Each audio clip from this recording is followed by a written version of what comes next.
श्रोतागण, भाई और बहनों, मातृशक्ति को नमन।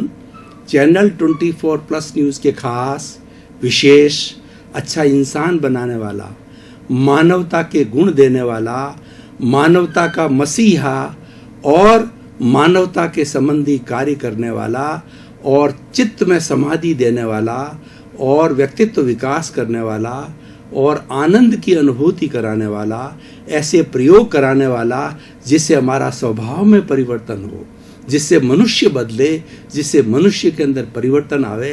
पुनरुत्थान कार्यक्रम में आपका हार्दिक स्वागत है, अभिनंदन है, सत्कार है। पुनरुत्थान कार्यक्रम में प्रतिदिन नए नए विषयों के साथ प्रवेश होते हैं। धर्म, दर्शन, शिक्षा, योग, सभी अच्छे अच्छे विषयों के बारे में हम चर्चा करते हैं और हर विषय के अंदर कुछ न कुछ प्राप्त होता है, शिक्षा होती है। बिना शिक्षा के कोई विषय जो है प्रस्तुत नहीं किया जाता है। बस उस एपिसोड को देखना होता है और उसकी गहराई को, उस शिक्षा को ग्रहण करना होता है, आत्मसात करना होता है। तो इसी विषय के अंदर आज हम एक बहुत ही सुंदर धार्मिक विषय को लेकर के आपके सामने प्रस्तुत हो रहे हैं। तो आज का विषय है कर्म योग की श्रेष्ठता, कर्म मार्ग की श्रेष्ठता। भाई और बहनों, दर्शकगण, श्रोतागण, कई लोग ये कहा करते हैं, कहा नहीं करते हैं। उनके जीवन का उद्देश्य होता है वर्क इज वर्शिप, कर्म ही पूजा है।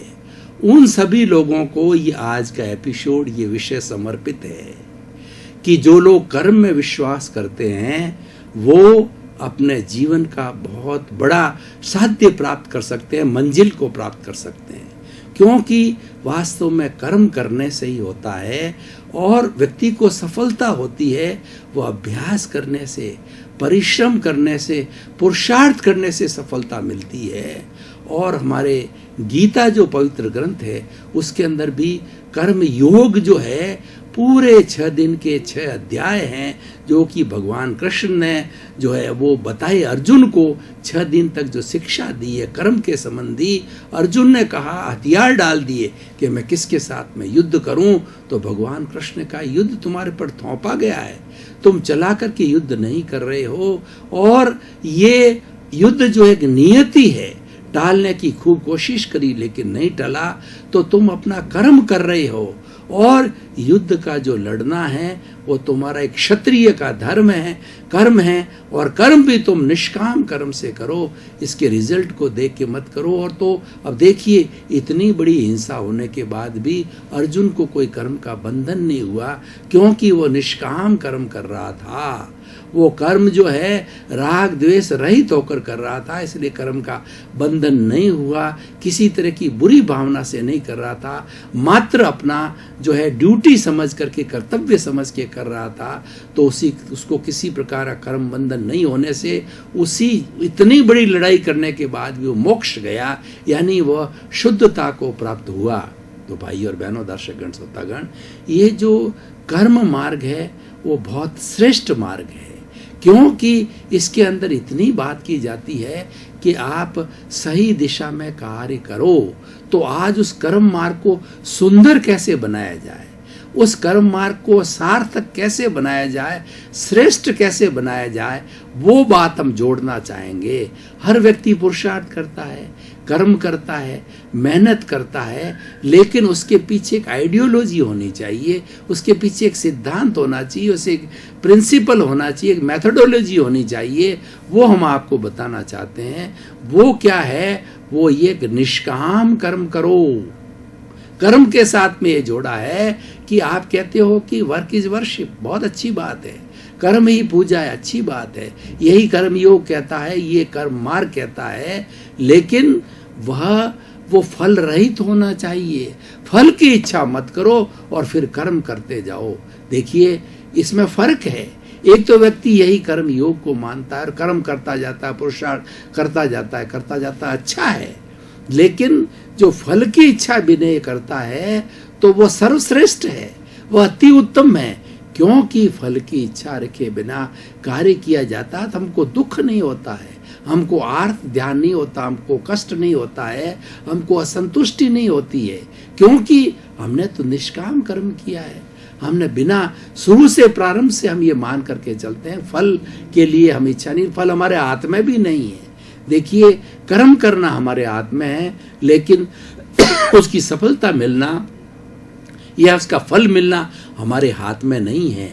मैं जैन सिद्धांत को यहाँ कोट करना चाहूँगा कि जैन सिद्धांत के अंदर ये बताया जाता है, कोई भी प्रवृत्ति होती है, जैसे ये अंगुली हिल रही है तो 5 जो है तत्व है, 5 फैक्टर्स है, 5 घटक है और 5 समवाय है, जब एक साथ मिलते हैं, जब ये एक्टिविटीज़ होती है, वो कौन कौन से होते हैं? वो है काल, स्वभाव, कर्म, पुरुषार्थ और नियति। मैं आपको इसको एक उदाहरण के द्वारा बहुत समझाना चाहता हूँ, तो आप समझ जाएंगे कि निष्काम कर्म क्या होता है। काल का अर्थ होता है समय। मान लीजिए कोई भी विद्यार्थी को 10th बोर्ड की परीक्षा देनी है, तो काल का अर्थ का मतलब है कि बोर्ड की निर्धारित उम्र के अनुसार वो 14 वर्ष का होना चाहिए।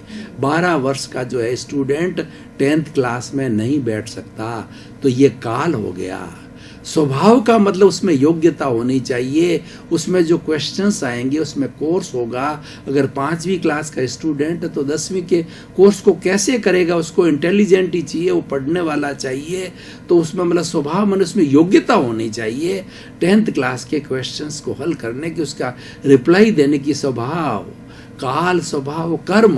कर्म का मतलब उसके हर व्यक्ति का अपना अपना भाग्य होता है। भाग्य क्या होता है? पुरुषार्थ भाग्य में बदलता है और भाग्य पुरुषार्थ में बदलता है।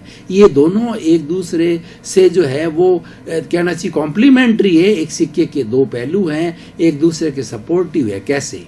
कि हम जो आज खा रहे हैं, आज हम जिस भाग्य की बात कर रहे हैं, वो हमने बीते कल के अंदर कोई अच्छा या बुरा पुरुषार्थ किया था, उसका फल मिल रहा है। अगर अच्छा पुरुषार्थ किया तो हमको पुण्य मिल रहा है, अगर बुरा पुरुषार्थ किया तो आज हम पाप को भोग रहे हैं।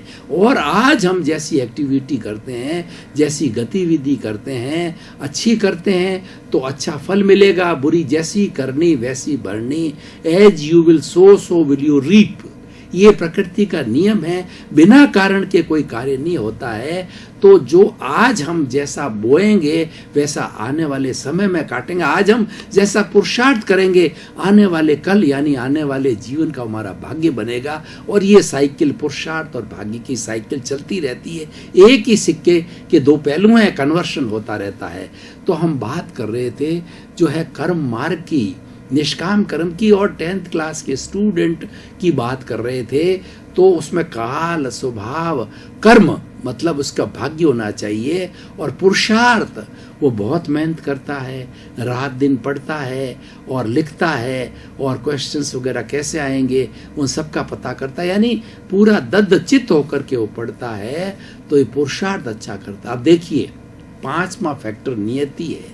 ये सब हमारे फेवर में चल रहे हैं। स्टूडेंट के हक के अंदर है कि इन सब चीज़ों के अंदर वो पारंगत है।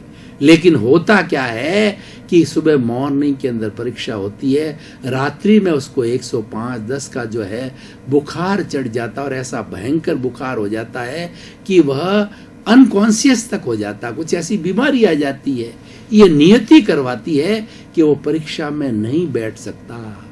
अब देखिए, नियति ने रोक दिया, सब चीजें उसके हाथ में थी, लेकिन वो बोर्ड की परीक्षा में नहीं बैठने से, हो सकता अगर बैठ जाता तो फर्स्ट डिवीजन, फर्स्ट पोजीशन और रैंक मेरिट ला सकता था, लेकिन नियति ने उसको रोक दिया। कई बार हम देखते हैं कि हम बहुत मेहनत कर रहे हैं और बहुत कुछ हमको नजर आता है कि हमारी सफलता सही है और सही दिशा के अंदर चल रहे हैं, हमको प्रॉफिट होना चाहिए, या हमको लाभ मिलना चाहिए, या हमको अच्छे रिजल्ट्स मिलने चाहिए, हमारे में योग्यता है, लेकिन नियति आड़े आ जाती है। और हम देखते हैं कि किसी जैसे जॉब मिलने की बात है, अपने से इन्फीरियर व्यक्ति है, अपने से कम परसेंटेज वाला है और कम इंटेलिजेंट है, उसको अच्छा जॉब मिल जाता है, आपको नहीं मिलता है, वो नियति रोक रही है। उसी तरीके से नेता को देखिए कि कोई भी भारत का जो है अच्छा मिनिस्टर बन जाता है, उसका भाग्य है। बड़े बड़े दिग्गज है वो रह जाते हैं और साधारण व्यक्ति हो जाते हैं, राष्ट्रपति तक बन जाते हैं। बड़े बड़े योग्य बैठे हैं वो रह जाता है, लेकिन उसके हाथ के अंदर जो है वो राज की रेखा है, राष्ट्रपति बनने का योग है, वो बन जाते हैं। ऐसे बहुत से हुए हमारे भारतवर्ष के अंदर, ऐसे बहुत से, उनसे बहुत बहुत सुपीरियर बैठे थे, नहीं बन पाए, लेकिन एक ऐसा नया चेहरा कहीं से आ जाता है कि वो राष्ट्रपति बनता है, जिसकी कोई चर्चा भी नहीं है और कोई मेरिट में नहीं, कहीं योग्यता में नहीं, कहीं सीनियरिटी में नहीं, और वो राष्ट्रपति तक बन जाता है, वो हमारा सर्वे सर्वा बन जाता है। ये सब भाग्य और नियति की बात होती है। तो हम कर्म मार्ग की बात कर रहे थे, निष्काम कर्म करना। अब आपने तो माना कि मुझे राष्ट्रपति बनने का, मान लीजिए राष्ट्रपति की बात करता हूं मैं, कि व्यक्ति में सारी योग्यताएं हैं और वो उसका कार्य कर रहा है, वो नामांकन कर रहा है और सब चीज़ें जो जितनी भी है, पार्टियों का उसको चुनाव का भी मिल जाता है और पार्टियां उसको चाहती भी है, वर्क भी बहुत अच्छा है, चरित्रवान है, सारी अर्हताएं उसके साथ में है, लेकिन फल नहीं मिलता, वो रह जाते हैं। तो इसका मतलब क्या होता है कि ऐसी स्थिति के अंदर हमें क्या करना चाहिए कि जब हमको फल नहीं मिला, हम सब कुछ योग्य होते हुए भी हो जाते हैं, तो ऐसी स्थिति के अंदर हमको प्रारंभ से ही मान के चलना चाहिए। जीवन हमने जब से प्रारंभ किया है, हमने जो है दहलीज के ऊपर पांव रखा है कर्म करने की, तभी से मान के चलना चाहिए कि हमको तो निष्काम कर्म करना है। फल की इच्छा बिल्कुल रखनी, फल हरि के हाथ में है, वो चाहेगा जैसे होगा, और हम उसकी परवाह क्यों करें। हम तो काम करते रहो। देखिए, कोई व्यक्ति बिजनेस की सोचता है, मुझे अच्छा बिजनेस करना है, तो उसके लिए वो क्या है कि दुकानें खरीदता है और उसके बाद ट्रेडिंग करता है, माल को भरता है, सेल बढ़ाता है, पेमेंट लाता है और सारी प्रक्रियाएं पूरी करता है, और उसके बाद के अंदर हरि चाहता है, यानी क्या है कि अच्छा भाग्य चले तो बहुत बड़ा कुबेरपति बन जाता है, जैसे रिलायंस वाले बन गए। बहुत बड़े बड़े लोग हैं जो कि उस लेवल तक पहुंच गए, और कई बेचारे ऐसा है कि वो अथाग परिश्रम करते करते भी नहीं पहुंच पाते हैं। तो व्यक्ति को ये सोच के नहीं चलना है कि मुझे तो करोड़पति अरबपति बनूंगा ही। ये ही जो है ये तकलीफ वाली बात है, ये निष्काम कर्म की नहीं। ये तो रिजल्ट ओरिएंटेड भावना है कि मैं तो करोड़पति बनूंगा ही, मैं तो अरबपति बनूंगा ही।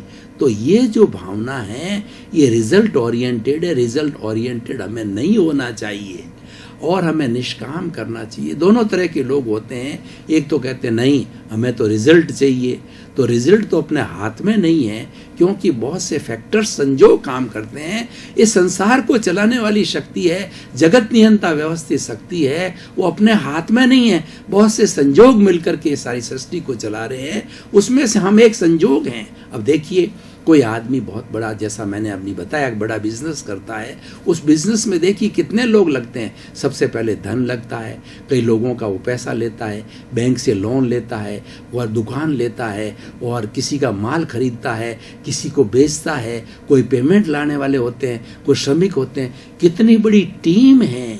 ये सारे संजोग मिलकर के और व्यक्ति को करोड़पति बनाता है, और व्यक्ति अहंकार करता है, कर्ता भाव रखता है कि मैंने किया। ये गलत है।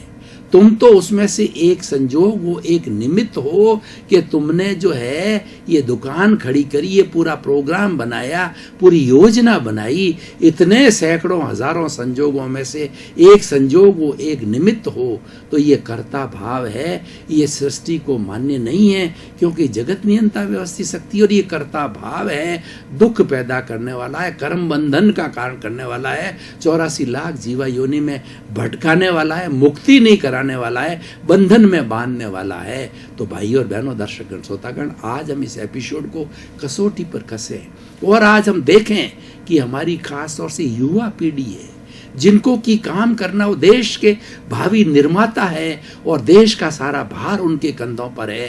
क्यों, जो लोग 60 पार हो चुके हैं, 70 की 80 है, वो बेचारे में कर्मजा शक्ति होती नहीं है, और जितनी उतनी शक्ति उन्होंने कर लिया है। और जब बच्चा 20 साल का 22 साल का होता है, तब वो पढ़ता है, तो मैच्योरिटी कब आती है? ग्रेजुएशन, पोस्ट ग्रेजुएशन, 25 साल के आसपास उसके अंदर मैच्योरिटी आती है। और हमारी जो आश्रम व्यवस्था है वह भी यही यही कहती है 25 वर्ष तक ब्रह्मचर्य आश्रम में शिक्षा ग्रहण करो, पूर्ण शिक्षित हो जाओ, और 25 साल के बाद में वो कार्य रूप में परिणित होता है, वो कर्म मार्ग में जाता है, कर्म योग के अंदर जाता है और पूरा एक्सपर्ट होके जाता है, पूरी शिक्षा लेके जाता है, पूरा अनुभव लेकर के जाता है। तो ऐसे समय के अंदर जो व्यक्ति जाता, उन लोगों के लिए एपिसोड को बताना चाहता हूं कि जहाँ आप प्रथम दिन जब आप कोई भी बिजनेस में लगें या प्रथम दिन नौकरी के अंदर लगें, तो आप जीवन का नियम बना लें कि वर्क इज वर्शिप, ये मेरा सिद्धांत है, ये मेरी आचार संहिता है, लेकिन उसके साथ साथ के अंदर आप उसके ऊपर एक जो है वो कहना चाहिए, एक सिद्धांत को और जोड़ दें कि मैं निष्काम कर्म करूंगा, मैं रिजल्ट ओरिएंटेड नहीं रहूंगा, कोशिश पूरी रिजल्ट की करूंगा, लेकिन रिजल्ट नहीं मिलता है तो जिम्मेवारी मैं नहीं लूंगा, वो मेरी जिम्मेवारी नहीं है, क्योंकि वो अपने हाथ में भी नहीं है। तो उससे क्या होगा, आप बहुत जीवन में संतुष्ट रहेंगे। आज देखिए कि जितने भी हमारे लोग काम करने वाले हैं, खास तौर से युवाओं को कहना चाहता हूं कि वो असंतुष्ट बहुत हैं, उनको रोजगार नहीं मिलता, ये बात दूसरी है, लेकिन मिलने के बाद भी असंतुष्ट है। उनको आज 1 लाख रुपए की प्रति महीने की नौकरी है, फिर भी वो सेटिस्फाइड नहीं है, 2 लाख की चाहते हैं, 5 लाख की चाहते हैं।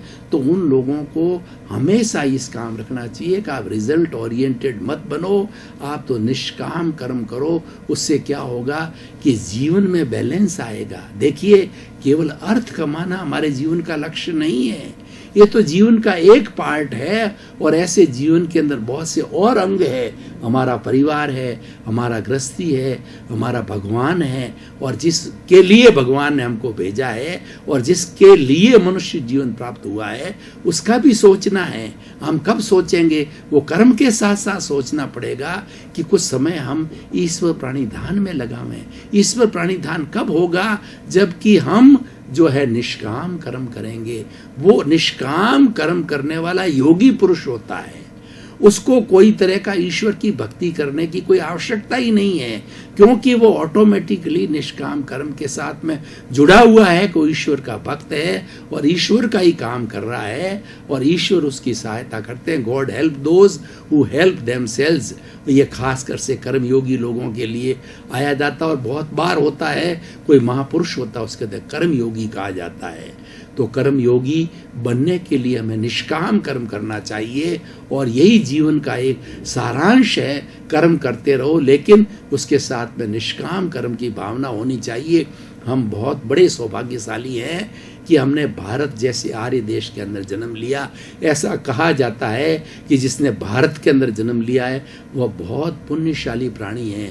दूसरा, भारत को छोड़ करके विश्व का जो भाग है वो अनार्य देश है। अनार्य देश में भौतिकता है, वहां पे मेटेरियलिज्म है, और हमारे आर्य देश में स्पिरिचुअलिज्म है। डिफरेंस ये है, 2 तरह की संस्कृति आज विश्व में चल रही है, eastern and western. We are from the eastern culture and the other people are from the western culture. Main difference is of the spirituality and materialism. We also believe in materialism, we enjoy the materialism, but we are above the materialism. Materialism is not our target, not our aim, and not our whole and soul. Our whole and soul is the spirituality that is more above than the materialism. Materialism मनुष्य का जीवन करता है। कर्म योग के लिए materialism करना पड़ेगा, क्योंकि हमको बाह्य जगत में ही तो हम कर्म करेंगे, भीतरी जगत में तो कोई कर्म होता नहीं है। भीतरी जगत में 2 होते नहीं है। कर्म जब होता है जो द्वैत होता है, भीतर तो अद्वैत होता है, वहां पर भीतर में तो वाइब्रेशंस है। व्यक्ति एंजॉय करता है कि what is the reality, what is the truth, what is the God and what is the इमांसिपेशन, और जो अक्षय सुख उसकी खोज करता है। हम बाह्य जगत की, कर्म योग बाह्य जगत की बात करता है। बाह्य जगत के अंदर द्वैत होता है। कम से कम 2 व्यक्ति होते हैं जब भी कर्म की बात हो, एक लेने वाला हो, एक देने वाला, एक खरीदार हो, एक परचेजर हो, और एक जो है वो देने वाला हो, डिस्ट्रीब्यूटर हो। तो इस तरीके से काम चलता है। तो भाई और बहनों, संतुलन होना चाहिए। कर्म योग संतुलन की बात करता है, और मैं खास तौर से इस एपिसोड को जो है आज कसौटी पर कसता हूं। तो कर्म योग या कर्म मार्ग जो है हमें संतुलन बताता है। ये हमें निष्काम कर्म की बात करने से होलिस्टिक हो जाती है, हमारी सोच है वो अच्छी हो जाती है। मात्र कर्म योग नहीं होना चाहिए, निष्काम कर्म योग, निष्काम कर्म मार्ग, निष्काम उसमें होना चाहिए कि वो बिना फल की इच्छा किए हुए कार्य करते रहो। उसके साथ एक कंडीशन हो जाती है, जब हम किसी कंडीशन में बन जाते हैं तो अनुशासित हो जाते हैं, हम अनुशासन से बाहर नहीं जाते हैं, और वह अनुशासन हमें शांति देता है, सुकून देता है, आनंद देता है। और हमारे साथ में बहुत बड़ी जब बाधा आ जाती है, जब रिजल्ट्स नहीं मिलते हैं, लोग छटपटाते हैं, लोग के ब्रेन हैमरेज हो जाता है और लोगों की मृत्यु तक हो जाती है, लोगों के हार्ट अटैक हो जाता है। लेकिन निष्काम कर्म का जिसने सिद्धांत ले रखा है वो तो मान के चलता है कि मैंने तो फल की इच्छा की ही नहीं, फल की मैं बात ही नहीं करता हूँ, मिले तो अच्छी बात, नहीं मिले तो कोई बात नहीं, मैं तो अपना कर्म की और करता जाऊंगा, आज नहीं कल फिर मिलेगा। चींटी होती है, चींटी को देखिए, जो कर्म योगी है, जो कर्म मार्ग की श्रेष्ठता को जानना चाहते हैं, बहुत सुंदर उदाहरण देना चाहूंगा मेरे युवा बंधुओं को कि चींटी देखिए, चींटी एक दाना लेकर के ऊपर चढ़ती है, ऊपर चढ़ती है गिरती है, फिर ऊपर चढ़ती है गिरती है, फिर ऊपर चढ़ती है गिरती है, तो वो कभी भी हिम्मत नहीं हारती, वो चढ़ती रहती है, चढ़ती रहती है। एक दिन समय ऐसा आता है कि वो अपना जो बिल होता है, उस बिल के अंदर उसको वो दाने को लेकर उसकी भोजन लेकर के चली जाती। बहुत सुंदर उदाहरण है चींटी का, इसलिए इसके ऊपर पूरी एक कविता है, वो अभी समय नहीं, मैं बताना नहीं चाहता हूँ, मैं यही उदाहरण देना चाहता हूँ। चींटी से सीखिए कि हिम्मत कभी भी नहीं हारनी, हिम्मत मर्द मर्दे खुदा,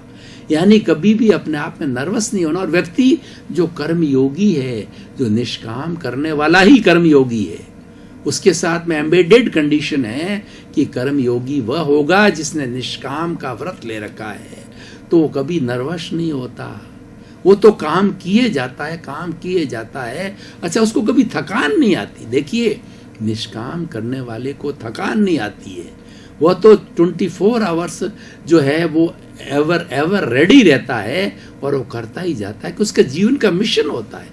देखिए, बड़ी बड़ी सेवा करने वाले लोग हैं, उनको देखते हैं 18 घंटे कार्य करते हैं, कोई उनका स्वार्थ नहीं है। हॉस्पिटल में जाके हम देखते हैं तो लोग खाना बना के लेकर के जाते हैं, टनों बन खाना, और एक एक मरीज को देते हैं। देखिए उनका क्या स्वार्थ है, उनको क्या मिलने वाला, क्या धन मिलने वाला है, क्या शोहरत मिलने वाली, क्या प्रतिष्ठा मिलने वाली है, लेकिन कर्म में विश्वास करते हैं और वो कर्म योगी है, वो करते जाते हैं। ऐसे हमारे जोधपुर में बहुत से उदाहरण के हैं जो कि ऐसा लोग कार्य करते हैं, बहुत सेवा भावी उत्कृष्ट सेवा करते हैं। देखिए, मैं आपको ये जो लंगर चलाने वाले हैं उनकी बात बताना चाहता हूँ। लंगर चलाने वाले और लंगर को लगाने वाले जिसमें अर्थ लगता है, वो बिना किसी हिचकिचाहट से वो कहते हैं लंगर चलना चाहिए, लाखों खर्च हो चाहे करोड़ों खर्च हो, और लंगर में जो भी आता है, महात्मा भी आते हैं और बेचारा भूखा भी आता है, अच्छा व्यक्ति भी आता है, करोड़पति भी आता है, सभी लंगर में आते हैं, क्योंकि वो प्रसाद है, वो ईश्वर का प्रसाद है, उसको लेकर के खाते हैं। तो देखिए कितनी, वो लोग थकते नहीं हैं क्योंकि वो निष्काम कर्म है, वो कर्म योगी है। तो जीवन के अंदर भाई और बहनों, दर्शकगण, श्रोतागण, आज का एपिसोड बताता है कि कर्म योगी बनो, कर्म करते जाओ और खूब करते जाओ और लास्ट मोमेंट तक करते जाओ, वो हमारा सारा कर्म योग का हालत चलाएगा। और लेकिन हम थकेंगे नहीं, हारेंगे नहीं, क्योंकि हमने उसके साथ में हमारी कंडीशन है कि रिजल्ट की तरफ हमारा ध्यान नहीं है, रिजल्ट की तरफ मैं सोचा ही नहीं है, हमारा तो निष्काम कर्म है। भाई और बहनों, दर्शकगण, श्रोतागण, हर फील्ड का व्यक्ति, चाहे राजनीतिज्ञ है, चाहे डॉक्टर है, चाहे इंजीनियर है, चाहे किसी भी वर्ग का व्यक्ति है, ये अपने पर, चाहे गृहिणी है किसी, और चाहे ऊपर आकाश में उड़ने वाला है, कैसा भी व्यक्ति है, इस कर्म को लेकर के चलता है तो वह व्यक्ति जीवन में सफल अवश्य होता है, प्रतिष्ठा को प्राप्त करता है। और सबसे बड़ी बात है, उसको इतना सुकून रहता है, उसको इसकी शांति रहती है कि जो मेरे जीवन का असली सार है वो मैंने निकाल दिया। कई बार क्या होता है कि व्यक्ति हमारे 5 इंद्रियों तक ही रहते हैं, वो स्वार्थ कि के लिमिट में ही रहता है। खाया पिया मैंने पिया, मेरे बैल ने पिया, कुआ ढहे या न ढहे, ये स्वार्थ की वृत्ति होती है। वो अपने तक ही सीमित रहा, अपना परिवार तक ही सीमित रहता है, 5 इंद्रियों के सुख की तरफ ही रहता है, बंगले बनाता है, बैंक बैलेंस बढ़ाता है। लेकिन कर्मयोग की यहाँ बात होती है, डोनेशन की बात होती है, वहाँ पर वो बिल्कुल पीछे हट जाता है। उसके पास सब कुछ देने को होता है, लेकिन उसके पास कॉन्सेप्ट नहीं है कर्मयोग का, कर्मयोगी बनने का या निस्वार्थ सेवा करने का। तो ये जीवन का एक मूल्य है। हमारी भारतीय संस्कृति के अंदर बहुत से मूल्य है और मूल्य आज गिरते जा रहे हैं। उन मूल्यों की पुनर्स्थापना करने के लिए ही ये पुनरुत्थान कार्यक्रम चला है। पुनरुत्थान का अर्थ होता है कि पतन से उन्नति की ओर जाना, हमारा पुनर्निर्माण करना, जो कुछ भी खो दिया हमने पुनः प्राप्त करना, और ख़ास तौर से हमारी प्रतिष्ठा, हमारे नियम जो कि आज हमारे ढह गए हैं, उनकी स्थापना करना। क्यों भाई और बहनों, दर्शकगण, श्रोतागण, जो हमारी भारत की संस्कृति है, यानी जो ईस्टर्न सिविलाइजेशन है, दर्शकगण, श्रोतागण, भाई और बहनों, आपका बहुत बहुत धन्यवाद। आप पुनरुत्थान कार्यक्रम देखते जाइए। पुनरुत्थान कार्यक्रम प्रतिदिन नए नए एपिसोड के साथ आपके पास में आता है, और आप देखेंगे तो हमको भी फीडबैक मिलेगा, हमको भी प्रोत्साहन मिलेगा। हम और सुंदर सुंदर एपिसोड, ऐसे ऐसे सुंदर विषय लेकर के आपके सामने, सटीक लेकर के आपके सामने आएंगे कि आपको लगेगा कि बात बहुत अच्छी, तथ्यात्मक, बहुत जनरल बात और जीवन में उतरने वाली बात कही रही है। तो आपका जीवन आनंदमय हो, मंगलमय हो, शुभमय हो। आपके प्रति मंगल भाव।